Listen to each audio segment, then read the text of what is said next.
জনপ্রিয় বাংলাদেশী অভিনেত্রী নুসরাত ফারিয়া গতকাল ১৮ মে ২০২৫ ঢাকায় হযরত শাহজালাল আন্তর্জাতিক বিমানবন্দরে থাইল্যান্ড যাওয়ার সময় গ্রেফতার হন। তিনি ভাটারা থানার দায়ের করা একটি হত্যাচেষ্টা মামলায় অভিযুক্ত ছিলেন এবং তার বিরুদ্ধে গ্রেপ্তারি পরোয়ানা জারি ছিল। আজ ১৯ মে তাকে ঢাকা চিফ মেট্রোপলিটন ম্যাজিস্ট্রেট আদালতে হাজির করা হলে বিচারক নাজনীন আক্তার তার জামিন আবেদন মঞ্জুর না করে তাকে কারাগারে পাঠানোর আদেশ দেন। পরবর্তী জামিন শুনানির তারিখ ২২ মে নির্ধারণ করা হয়েছে। মামলার অভিযোগ অনুযায়ী ২০২৪ সালের জুলাই মাসে ঢাকায় সংগঠিত বৈষম্য বিরোধী ছাত্র আন্দোলনের সময় এক ব্যক্তিকে গুলিবিদ্ধ করার ঘটনায় নুসরাত ফারিয়া সহ ১৭ জন শিল্পীকে অভিযুক্ত করা হয়েছে।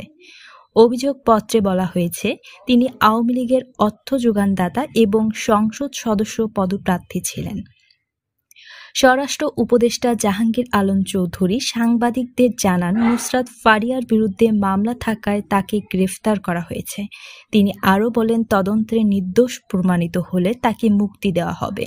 এই গ্রেপ্তারের ঘটনায় সংস্কৃতি উপদেষ্টা মোস্তফা সরোয়ার ফারুকী সামাজিক মাধ্যমে উদ্বেগ প্রকাশ করে বলেন, এই ধরনের ঢালাও মামলাকে আমরা আরও সংবেদনশীলভাবে হ্যান্ডেল করতে পারব এই আশা।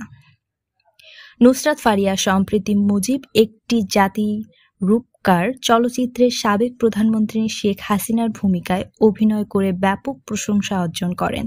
তার গ্রেফতারের ঘটনাটি দেশের সাংস্কৃতিক অঙ্গনে আলোড়ন সৃষ্টি করেছে।